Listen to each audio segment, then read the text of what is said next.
Welcome to EVA Education. Please like, share, subscribe, and visit our website for more courses. Hello friends, my self Ravindra Kumar. और आज हम लोग बात करेंगे CSIR UGC net exam की, जो कि कराया जाता है for the award of junior research fellowship and lectureship. तो सबसे पहले हम जानेंगे कि किन किन विषयों पे जो है कि CSIR अपना एग्जाम कंडक्ट करवाता है। तो CSIR जो है मेनली साइंस स्ट्रीम के बेस्ड जो एग्जाम है उनको कंडक्ट करवाता है, जिसके अंदर आता है आपका 5 सब्जेक्ट जिसके अंदर आते हैं। उसमें पहला है केमिकल साइंसेस, दूसरा अर्थ sciences, life sciences, mathematical sciences and physical sciences. अब इसके बाद हम जानेंगे कि जो इस एग्जाम है CSIR UGC का, इस एग्जाम का पैटर्न क्या है। तो इस एग्जाम का जो पैटर्न है, इसमें टोटल जो है क्वेश्चन पेपर जो आता है वो 200 मार्क्स का आता है, जिसके अंदर की 3 सेक्शंस हैं, जो कि डिवाइडेड है 3 सेक्शन में, जिसमें पार्ट ए, पार्ट बी और पार्ट सी। टोटल जो क्वेश्चन आते हैं इस एग्जाम में वो है 120 क्वेश्चन। सो पार्ट ए कह रहे हैं, जो पार्ट ए है वो this part A is common for everyone. मतलब पार्ट ए जो है वो कॉमन है, जो भी 5 सब्जेक्ट्स के एग्जाम जो है CSIR कंडक्ट करवाता है वो उसके लिए कॉमन है पार्ट ए, जो कि बेस्ड है टोटली जनरल एप्टीट्यूड में। तो इस पार्ट ए में जो क्वेश्चन आते हैं, टोटल क्वेश्चन आते हैं आपके 20, जिसके अंदर से हमें आउट ऑफ 20 क्वेश्चन 50 क्वेश्चन हमें अटेम्प्ट करने होते हैं, और पर question carry 2 marks. So total marks carry by the section A is 30 marks.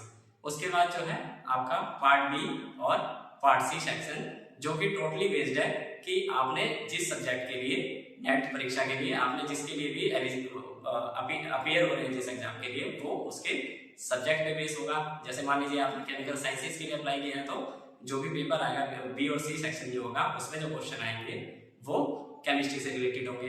अगर आपने लाइफ साइंसेस ली है तो लाइफ साइंसेस से रिलेटेड क्वेश्चन होंगे, और एंड सोन ऐसे बाकी के जो 3 सब्जेक्ट्स हैं।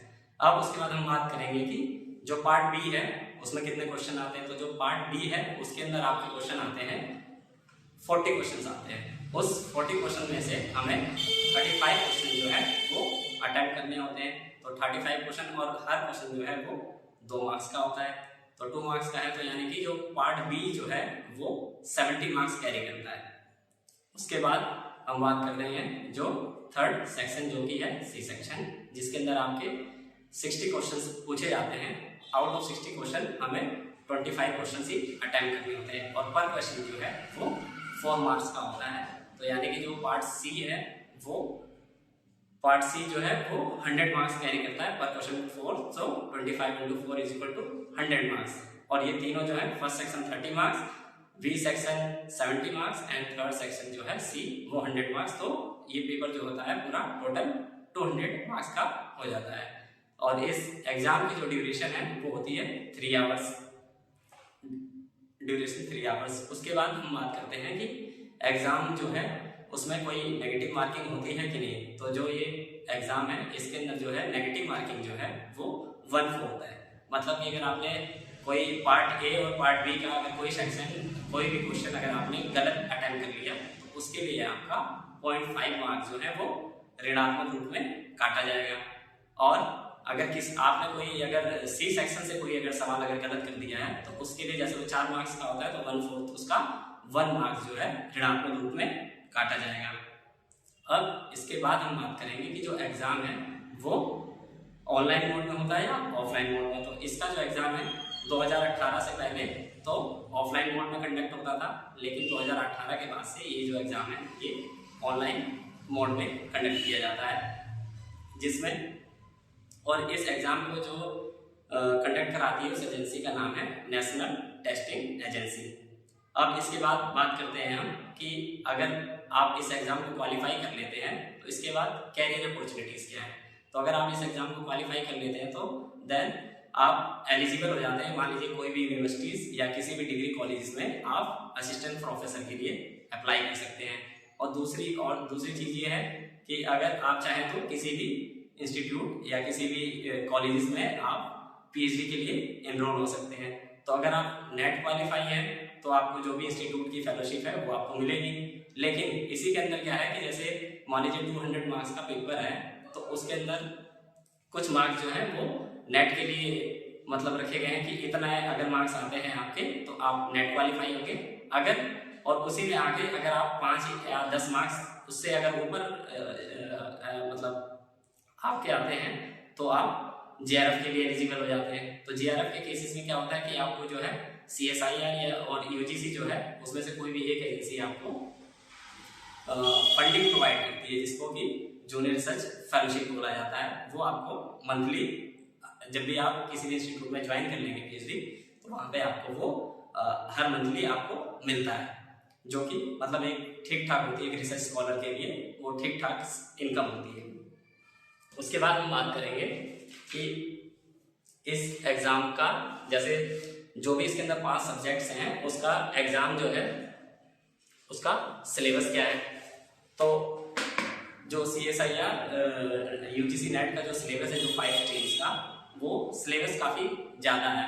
तो जैसे मान लीजिए हम बेसिक बात करते हैं आज केमिकल साइंसेस की, तो केमिकल साइंसेस में 3 सब्जेक्ट आते हैं जो उसकी ब्रांच है 3।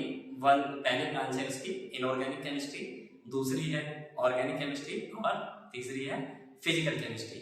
तो टोटल जो यूनिट है इसके अंदर, अगर तीनों का हम कंबाइन करके बताएं तो टोटल इसके सिलेबस में 39 यूनिट्स हैं। लेकिन क्या है कि अगर आप इस एग्जाम को क्वालिफाई करना चाहते हैं तो आप किसी भी 2 सब्जेक्ट पे अगर आप अपनी अच्छी कमांड बना लेते हैं तो then you can easily qualify the exam. आप आसानी से इस एग्जाम को क्वालिफाई कर सकते हैं।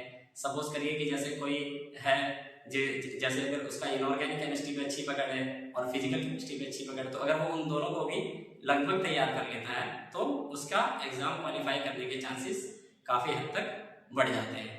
और अगर मान लीजिए किसी की ऑर्गेनिक अच्छी है या इनऑर्गेनिक और ऑर्गेनिक में से इनऑर्गेनिक या फिजिकल केमिस्ट्री में से कुछ अच्छा, तो दोनों में से 2 मतलब किसी भी 3 जो ये सब्जेक्ट हैं उसमें से किसी भी 2 कॉम्बिनेशन को आप अच्छी तरीके से तैयार कर लेते हैं तो आप इजीली आप एग्जाम को क्वालिफाई कर लेते हैं। जैसे कि हम बात करेंगे कि अब जैसे बात करें हम इनऑर्गेनिक केमिस्ट्री में, तो इनऑर्गेनिक केमिस्ट्री में जो है टोटल 12 यूनिट्स हैं।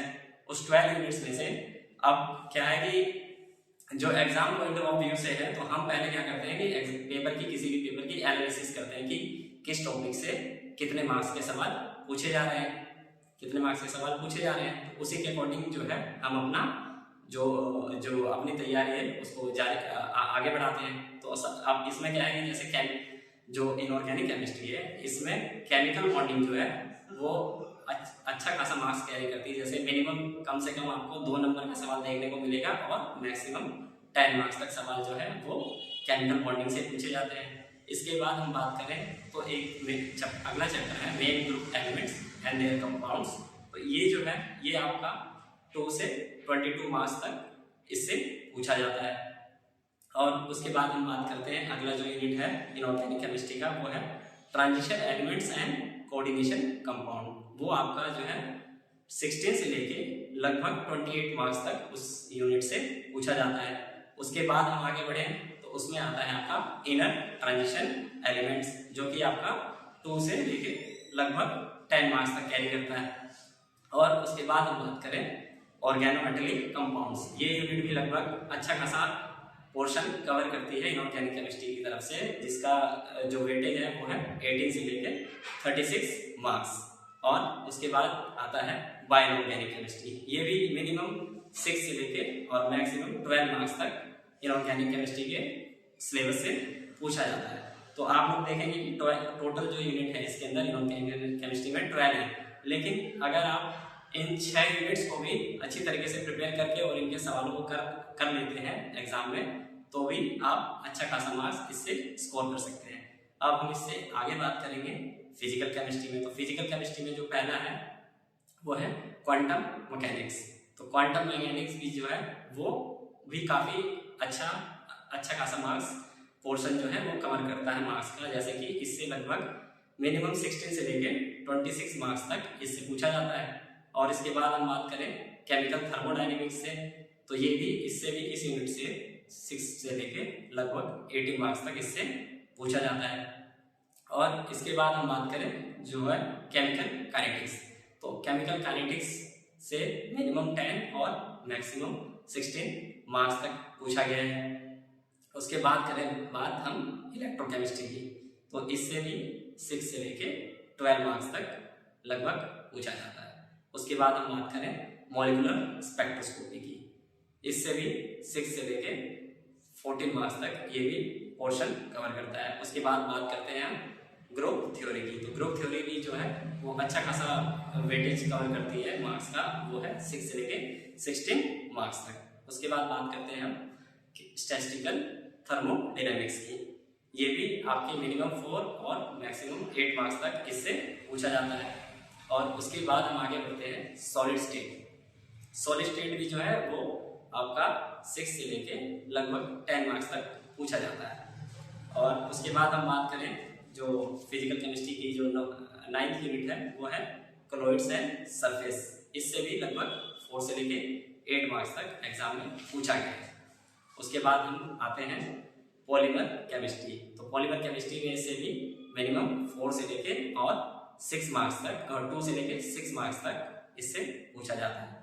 अब ये हमारे दो जो ब्रांचेस हैं केमिस्ट्री की वो कवर हो गई। अब हम तीसरे क्वेश्चन पे आते हैं जो है कि ऑर्गेनिक केमिस्ट्री। ऑर्गेनिक केमिस्ट्री में टोटल यूनिट्स हैं 13, तो 13 में से सबसे पहले अगर हम बात करें तो हम बात करेंगे स्टीरियो केमिस्ट्री से। तो स्टीरियो केमिस्ट्री भी इसकी जो है जो वेटेज कवर करती है मार्क्स का वो है 2 से 10 मार्क्स। उसके बाद बात करें हम इंटरमीडिएट एंड रिएक्शन मैकेनिज्म, ये भी ऑर्गेनिक पोर्शन से काफ़ी अच्छा मार्क्स कवर करता है जो कि है 14 से लेके 36 मार्क्स तक। उसके बाद आता है आपका name reaction and rearrangement. Name reaction and rearrangement ये भी जो है लगभग 8 से लेके और 24 मार्क्स तक इससे पूछा जाता है। उसके बाद आती है हमारी रिएजेंट की, तो रिएजेंट भी जो है 16 से लेके 26 मार्क्स तक पूछा जाता है। और उसके बाद हम बात करेंगे पेरिसाइक्लिक और फोटोकेमिस्ट्री की, तो इससे भी लगभग 8 से लेके 20 मार्क्स तक इससे पूछा जाता है। और उसके बाद बात करते हैं हम नेचुरल प्रोडक्ट्स की। नेचुरल प्रोडक्ट जो है 2 से लेके 12 मार्क्स तक इससे पूछा जाता है। एंड लास्ट हम बात करेंगे ऑर्गेनिक स्पेक्ट्रोस्कोपी की, तो ऑर्गेनिक स्पेक्ट्रोस्कोपी में जैसे कि NMR, IR, UV, ये 3-4 जो है उसके ऑर्गेनिक स्पेक्ट्रोस्कोपी के पोर्शन है। लेकिन इसमें जो NMR है वो अभी तक लगभग सबसे ज़्यादा पूछा गया है इन चारों स्पेक्ट्रोस्कोपी से। 4-5 स्पेक्ट्रोस्कोपी जो भी है इसमें लगभग 8 से लेके 14 मार्क्स तक पूछा गया है। तो अब क्या है कि जैसे इसका सिलेबस जो है मतलब काफ़ी लंबा है, तो उसमें से हम क्या है कि सिलेक्टेड टॉपिक्स अगर हम तैयार कर लें then we can easily qualify the exam. तो अभी तक तो हमने जो बात करी कि इसका CSIR-UGC जो केमिकल साइंसेस का जो पेपर है उसके बारे में कि उसके सेक्शन कितने होते हैं, एग्जाम पैटर्न क्या है, उसका सिलेबस क्या है, कौन सी यूनिट कितने मार्क्स कैरी करती है, बस इसके आगे आप ये तो जो है इसका केमिकल साइंसेस का लगभग लिटिल बिट इंट्रोडक्शन हो गया। इसके बाद जब हम अगली क्लास में जाए, अब केमिकल साइंसेस के जो भी यूनिट हैं जो कि अभी डिस्कस की है मैंने, अच्छा खासा जो भी वेटेज कैरी करती है उसको एक एक करके हम नेक्स्ट वीडियो में उनको कवर करेंगे। So thanks for watching, please like and subscribe EVA education. Thank you.